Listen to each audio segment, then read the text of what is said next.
In this study we return to the account of the plagues of Egypt in chapters 7 to 11 of Exodus. And today we look especially at chapter 7 verse 8 to chapter 8 verse 19. After setting his credentials before Pharaoh and his court, the first plague was brought upon Egypt, the plague of blood. This would have been a great inconvenience to the Egyptians, since the Nile was the centre of the life of the nation and fish was the most important food for the Egyptians. Far more important than this, however, was the fact that the Nile was worshipped as a god. Thus the plague would have been seen as a challenge by the Lord against one of the gods of ancient Egypt, a challenge which resulted in total victory for the Israelite God. It's not clear what exactly happened when this plague occurred. Some have suggested that we're not intended to understand that the Nile waters changed literally into blood. It's said that what probably happened is that a considerable volume of red earth was brought down from the Abyssinian highlands from where the Nile waters came. This would have poisoned the river and killed the fish.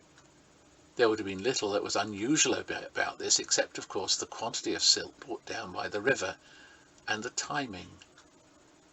And most of the plagues can be explained in a similar way. But what are we to make of such suggestions?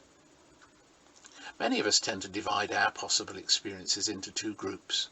On the one hand, there are events that we described as natural. These are things that we can explain by our knowledge of how things usually work and function. Supernatural events, should they occur, are miracles, things that seem to have no explanation or happen in such a way as to break the usual rules of nature. Now, the Bible does not think in this way. It knows that the whole world is ordered by God, and so ordered that many events can be described as natural. On the other hand, it speaks of signs, which are events that point in a special way to the presence of God. And to have any real meaning, these signs are accompanied before, during, or after by a word from God. Otherwise, they're simply unexplained events. Signs may be completely miraculous.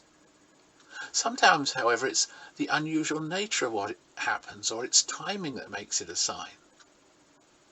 Thus, some of the signs in the book of Exodus may have a natural explanation, but they are no less signs because of this. However, it's characteristic of God's dealings with men and women that his signs are usually capable of a different interpretation. Coincidences can be ignored. Usually the Lord does not force us to acknowledge him. The sign can be ignored. There is enough evidence for belief, but there is also enough to enable us to persist in unbelief if we want to. This is a quite deliberate act of God. He wants a people who will serve him because they want to, not because they must. Thus Pharaoh, having seen the miracles of his own magicians, chose to ignore God's sign. Do you perhaps hide behind such excuses and refuse to believe the good news of Jesus? Like so many before and since, Pharaoh took little notice of something which only inconvenienced others. However, the second plague, the frogs, in chapter 8 verses 1 to 15, affected him, as is emphasized in verse 3, and forced him to arrange an audience with Moses and Aaron. And he gave two reasons. The first is, pray to the Lord to take the frogs away from me and my people, verse 8. The second was a promise of freedom to the people. However, just like us, when the inconvenience passed, he went back on his word. How often men and women make promises to God in trouble, but when he lovingly hears and delivers them, they renounce what they had earlier said. It is possible that the plague of frogs resulted from their leaving the river due to the pollution of the water. If this is so, the remarkable thing about the plague was that they came and died at the time stated by Moses. The third plague is described in chapter 8 verses 16 to 19, and it's not clear what the third affliction was. The word used in the original Hebrew language in which the Old Testament was written can mean lice, gnats, mosquitoes, or ticks. I think the last is most likely. Egypt was used to swarms of insects, but it was the timing and the extent of this plague that made this swarm a sign from God. And the important feature of this plague was that when the magicians tried to produce ticks by their secret arts, they couldn't. We're told that in verse 18. For the first time, they're brought face to face with the fact that Moses and Aaron are not doing magical tricks, as presumably the magicians had been doing up to this point. As we've already seen, however, they merely explained away what had happened as supernatural. No longer will they compete with Moses and Aaron, but not until chapter 9 verse 11 are they completely conquered, when the plague of boils strikes them as well.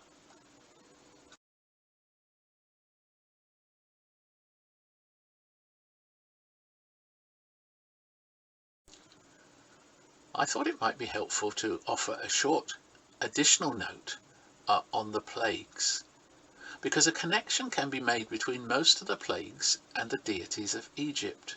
So, for example, Hapi, the god of the Nile, was worshipped as the bringer of fertility. Heket was the frog-headed goddess of fruitfulness.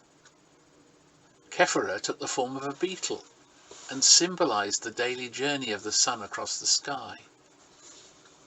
Many of the Egyptian gods were depicted as animals. Nut was the sky goddess who also protected the dead. Seraphia was the protector against locusts. Re was the sun god who claimed to be the king of the gods and the father of mankind. And Tawat, the goddess of maternity, may lie behind the last plague. Moreover, Pharaoh himself, who was finally conquered in that final plague, was also believed to be a god.